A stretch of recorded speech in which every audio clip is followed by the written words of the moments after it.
I now call Neil Bibby to be followed by Stuart Stevenson. Thank you, Presiding Officer.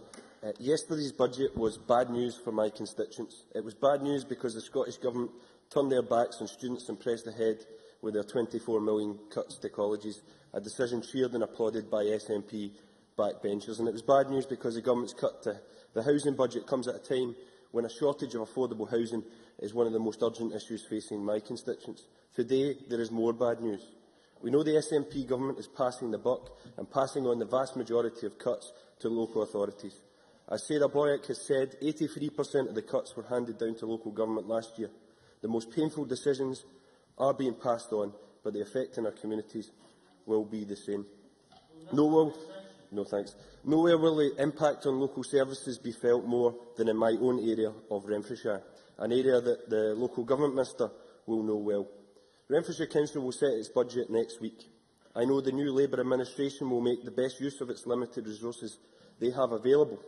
They've already shown a determination to do all they can to assist the most vulnerable people in our communities.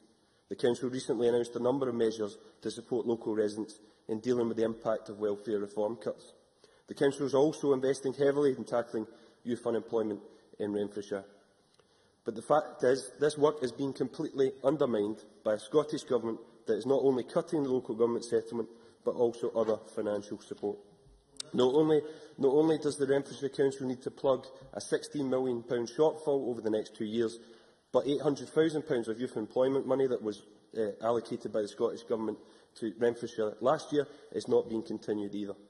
With around 13 people chasing every job vacancy in Renfrewshire, funding to tackle youth unemployment should be an absolute priority. We need to do all we can to help people back into work. But the Scottish Government's answer to this appears not to be giving additional money, but to pass on disproportionate cuts, which could result in Renfrewshire Council losing 250 staff in the coming year. The ministers have described this settlement as a good deal, but I think people in Renfrewshire will regard this as a bad deal. The Cabinet Secretary and the Minister for Local Government will know that Renfrewshire is the only mainland council in Scotland to have been allocated the minimum possible grant floor funding by the Scottish Government year on year since 2009. During this time, deprivation has increased significantly. The Scottish Index of Multiple Deprivation showed that last year, 48 zones in the 15% most deprived areas of Scotland were found in Renfrewshire, compared to 43 in 2009 and 36 in 2006.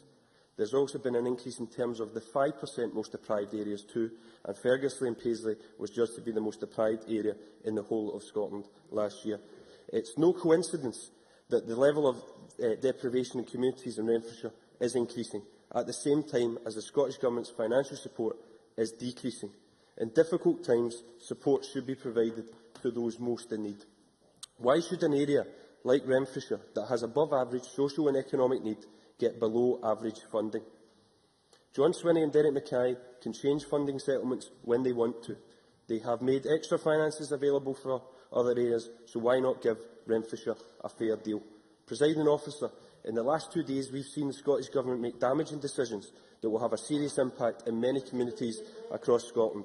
Yesterday's cuts are unwelcome, but I fear with the Government passing on the buck to local authorities again, even worse may yet to come. It is time that this Government stood up for local communities. It is time for the Local Government Minister to stand up for Renfrewshire and give Renfrewshire a fair deal.